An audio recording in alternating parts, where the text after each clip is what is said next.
साथ केवल भगवत कथा को कान से सुनिए, राम जी के चरणों में प्रीत अपने आप बढ़ जाएगी, जग जाएगी। आगे की कथा अरण्य कांड में प्रवेश करती है। किस कांड में? अरण्य का अर्थ मालूम है? अरण्य कहते हैं वन को। वन में राम जी ने क्या क्या लीलाएं की, आपको बताऊं। इस कांड के शुरुआत में ही, प्रारंभ में एक घटना घट गई। लक्ष्मण जी एक दिन चित्रकूट में कहीं गए, पुष्प लेने होने कहीं गए, एकांत में किसी काम से गए। चित्रकूट में राम जी और मां अकेले थे बस। सरकार, प्रभु के मन में भाव आया कि आज जानकी का श्रृंगार करूंगा मैं।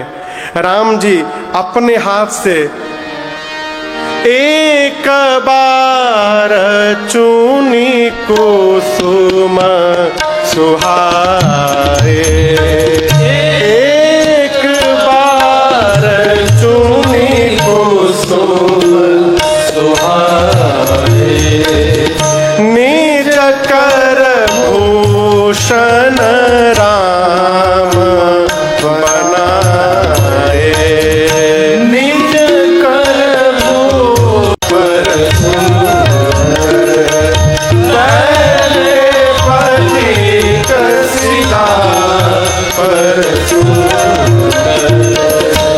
एक बार। कब?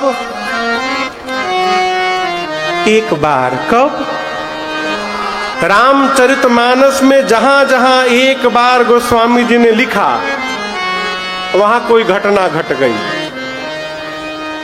गोस्वामी जी कहते हैं एक बार भगवान शंकर,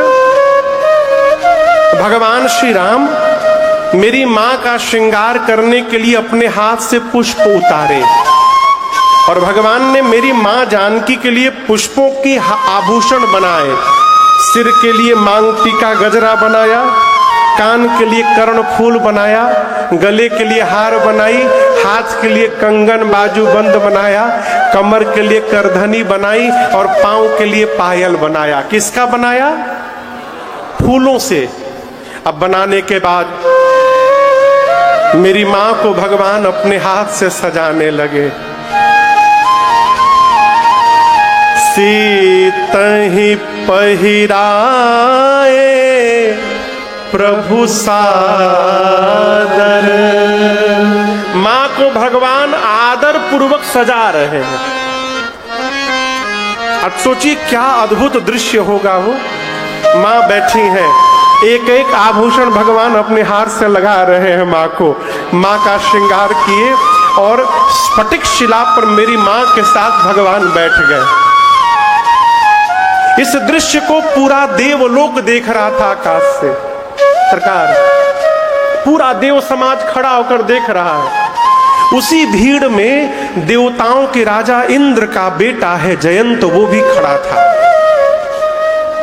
मैं प्रार्थना करूं आपसे, जब जीवन में अपने से बड़े की कोई बात अथवा अपने से बड़े का कोई व्यवहार जब अपने समझ में न आवे, तो ये नहीं कहना चाहिए कि बड़े ने गलत कर दिया। ये मानना चाहिए कि अभी हम इस बात को समझने लायक नहीं हो पाए हैं। जयंत ने क्या सोचा ये भगवान है? कहीं भगवान भी पत्नी को सजाते हैं का? ये तो पत्नी को सजा रहे हैं। और ये सारे देवता इनके भरोसे बैठे कि रावण से मुक्ति दिलाएंगे। अरे भगवान भगवान नहीं है, मैं पता करूंगा इनमें कितना बल है, मैं देख लेता हूं। और भगवान के भुजाओं का बल का पता लगाने के लिए मूर्ख जयंत कौवा बन के नीचे आ गया। क्या बन के आया? बना भी तो कौवा बना।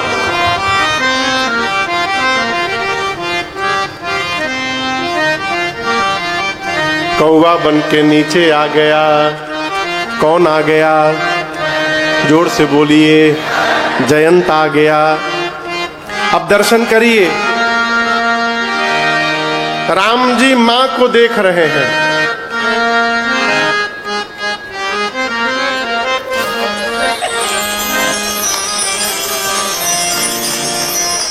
राम जी किसको देख रहे हैं?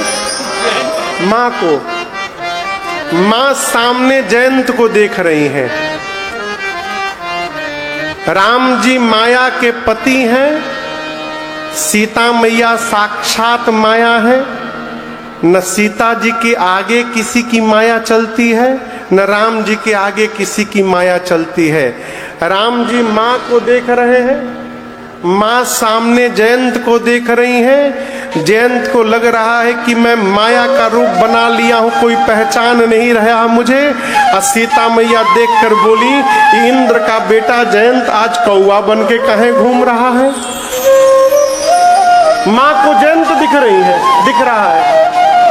अभी माँ सोच ही रही थी, तब तक मूर्ख आया और आकर मेरी माँ के पांव में चोंच से मार दिया। उसने मार दिया। सीता चरण चोंच हते मूढ़ मंदमते कारण का मार दिया।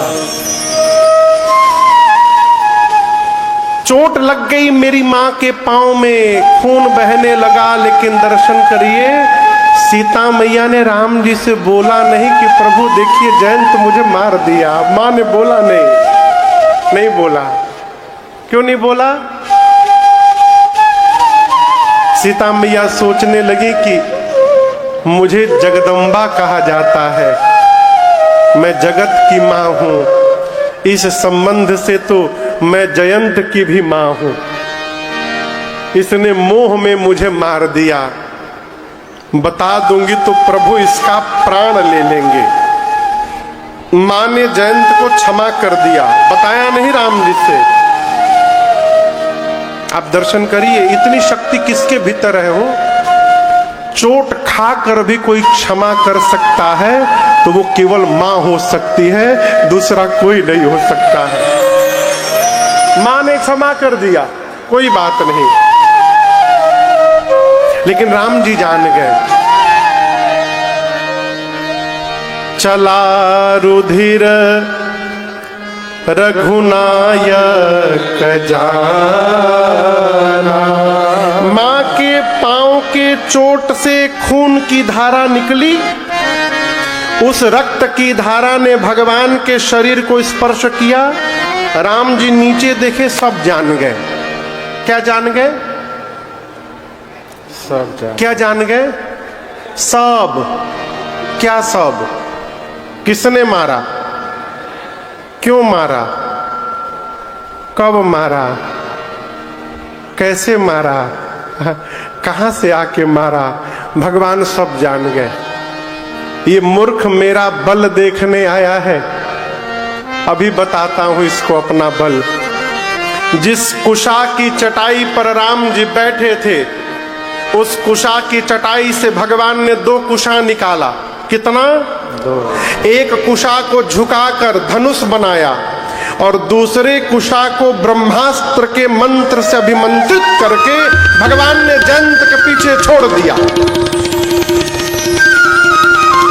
किसी ने कहा, राम जी आपके पास असली धनुष बाण वहीं बगल में है, तो असली बाण न चलाकर कुशा का बाण क्यों चला दिया? राम जी बोले, कुशा का अगला भाग बहुत नुकीला होता है, कौवा बना है, कौवा को मारने के लिए कुशा बहुत है।